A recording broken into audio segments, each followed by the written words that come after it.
y acciones de movilización en diferentes provincias. En el caso de Pichincha, vamos a concentrarnos a las 4 de la tarde en la Indoamérica de la Universidad Central. Ay, aquí se puede decir que las papas queman. Y ya no solamente la movilización para el 11 y otras nuevas movilizaciones para el 16 y otras fechas más.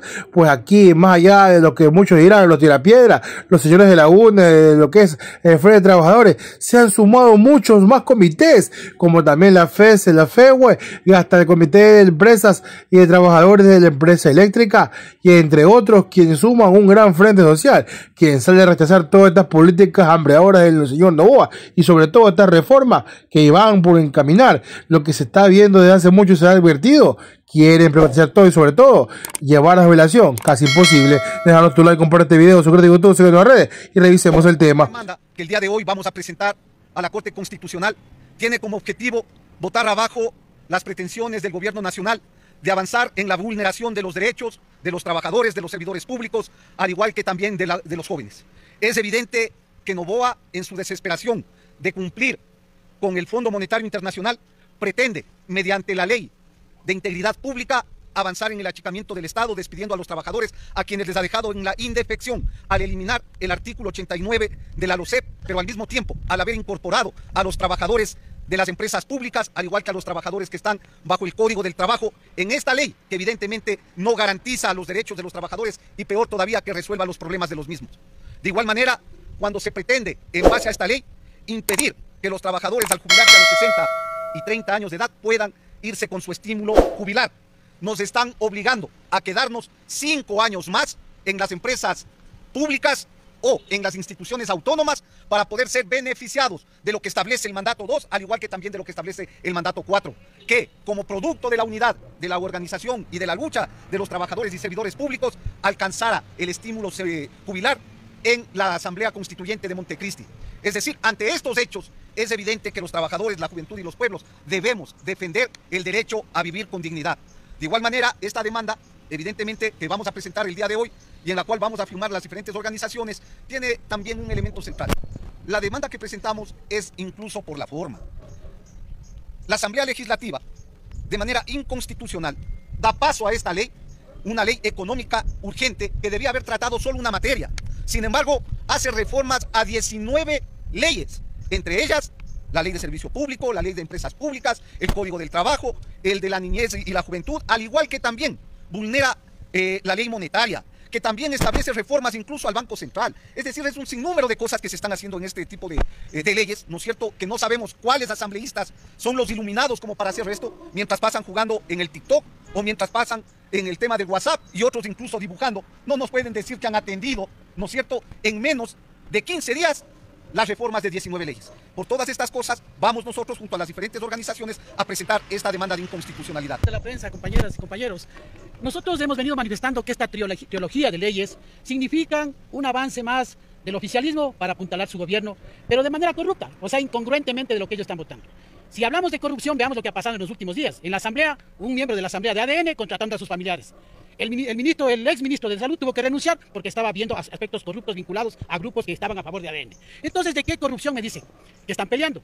La ley realmente, comentó originalmente, nos conversaban en la Asamblea como una ley de de las compras públicas para atacar la corrupción. Y los asambleístas construyeron un Frankenstein, es decir, metieron un poco de leyes en esta misma ley que violenta derechos fundamentales de los trabajadores. Pero adicionalmente van hasta con un calco económico para tapar los huecos fiscales. Hemos calculado que más o menos el dejar de entregar este bono a los jubilados significarían cerca de 200 millones de dólares. Entonces, esos 200 millones para tapar el hueco fiscal que se generó en la campaña de Noboa. Entonces, asimismo, el tema de los monopolios, de los negocios que están alrededor del presidente, también eso es corrupción. O sea, hay conflicto de intereses. Eso, primero tienen que pelear la corrupción adentro y después pueden decirnos moralmente qué significa una ley anticorrupción. Entonces, con todos estos antecedentes, fíjense, esta teología de leyes lo que hace es violentar los derechos de los trabajadores, violentar los derechos del pueblo ecuatoriano, pero adicional, una mala carta de presentación ante los organismos internacionales de derechos humanos, como la OIT, que está por venir una comisión de expertos.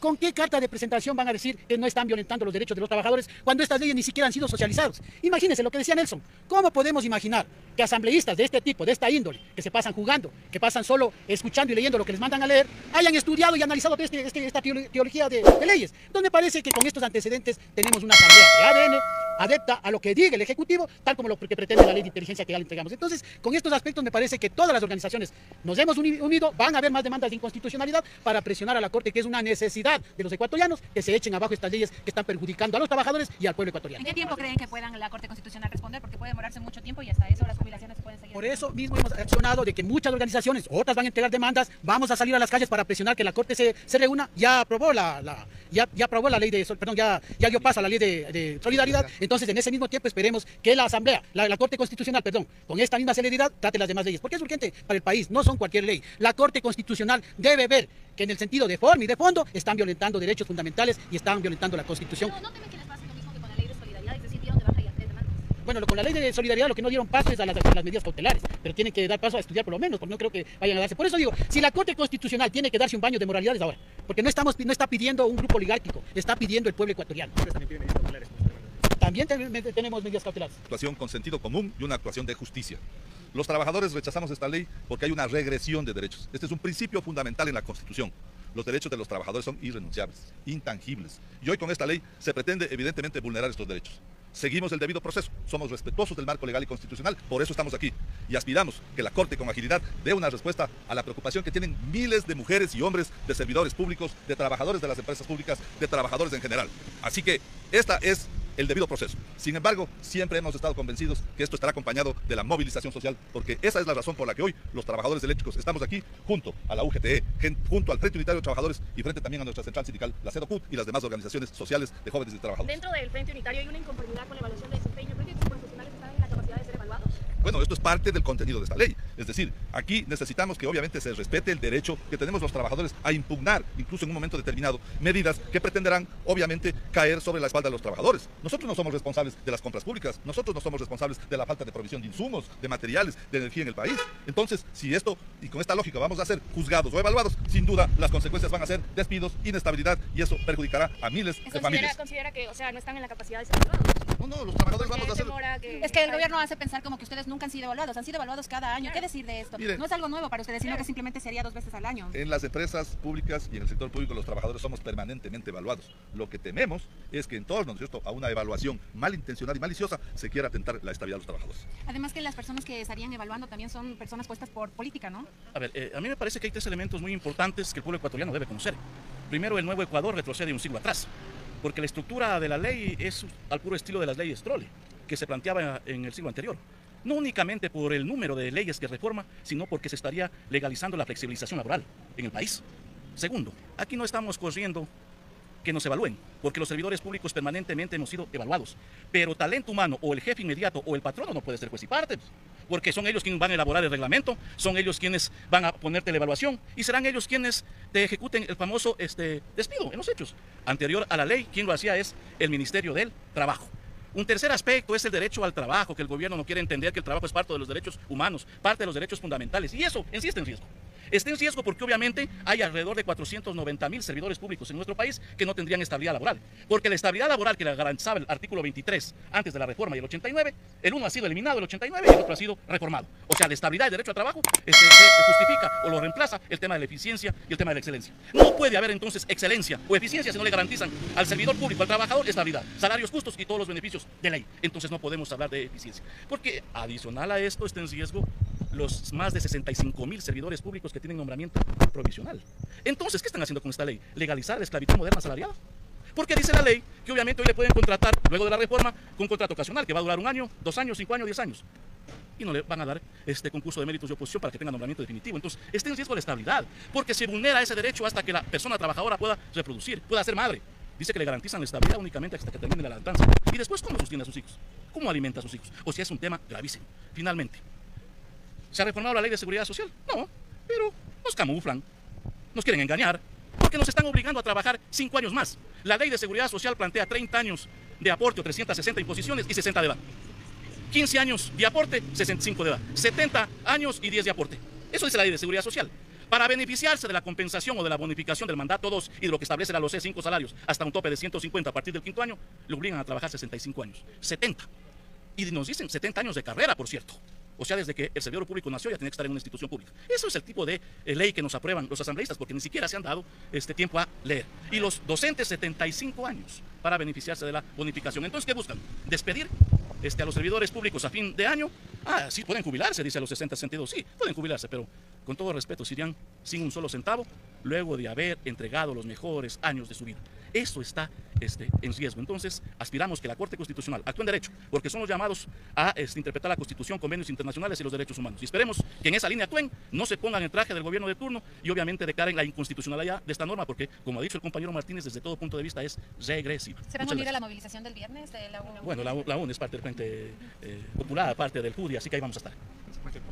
Porque pretenden encarcelar a los jóvenes, a los hijos del pueblo, mientras que los verdaderos responsables de la violencia, los gobiernos indolentes, las grandes élites, los empresarios, están libres y están blindados. Es por eso que venimos a denunciar esta ley, porque la ley punitiva no nos protege. La ley punitiva criminaliza la pobreza, porque actualmente en los colegios tenemos un 68% de déficit en los DECES, porque tenemos aulas que se están cayendo a pedazos, porque no tenemos texto, no tenemos material, los chicos de BGU no tienen laboratorio, los chicos de la tecnología no tienen dónde hacer las prácticas. Entonces, ¿qué esperamos de una juventud que vive en un sistema violento? Que actualmente en el 2024 hubo 403 suicidios, para que puedan ver la cantidad de... Porque el momento de que el Estado no ofrece políticas públicas sociales, hace que los jóvenes vayan a la violencia. No necesariamente violencia entre pares, también violencia a uno mismo. Por eso ocurren los suicidios también. Entonces, esta violencia no nos está garantizando educación de calidad, no nos garantiza empleo digno, no nos garantiza una salud accesible. Nuestros padres tienen que llegar con las justas al fin de mes. Es por eso que denunciamos esto, porque no es una ley con políticas públicas. Y la solución no está en llenar las cárceles de jóvenes, está en invertir, apostarle a la juventud. Este gobierno en campaña dijo que era un gobierno joven, pero se nota que sus intereses son otros. Sus intereses es proteger su riqueza y nada más. Es por eso que denunciamos esta ley y vamos a estar en las calles.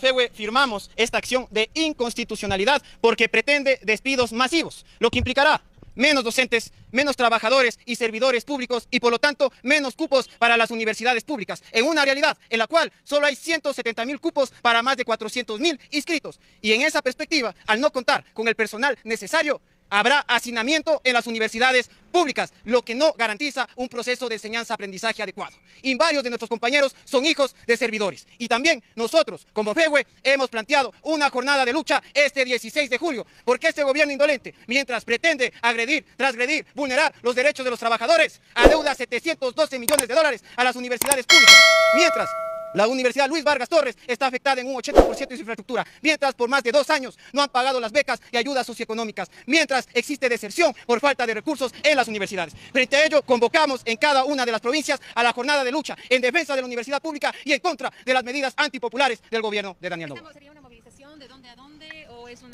plantón que plantean el 17 de julio? Vamos a hacer plantones y acciones de movilización en diferentes provincias. En el caso de Pichincha, vamos a concentrarnos a las 4 de la tarde en la Indoamérica de la Universidad Central del Ecuador. En el resto de provincias irán desarrollando plantones, mitines y expresiones de rechazo frente a estas leyes de corte. Se complica mucho más la situación para el gobierno. Aquí habrá que ver en qué encamina todo esto, si solo son protestas momentáneas del momento que se reúnen, van, marchan y ya, y queden eso, o si se radicalizan más, incluso se llega a contar con cierre de vías y otras cosas que podemos estar viendo. Y ojalá no utilicen las mal llamadas leyes de Noboa para criminalizar la protesta y que todos estos compañeros que salen a luchar por lo que algunos todavía siguen callados les lleve directamente a la cárcel o hasta incluso peor, perder su vida, porque al parecer estos mismos que ahora están protestando se dieron cuenta que el momento era la campaña y ahora están pagando en parte la consecuencia. Damos tu like, comparte el video, suscríbete a YouTube, suscríbete a la red, nos vemos hasta la próxima.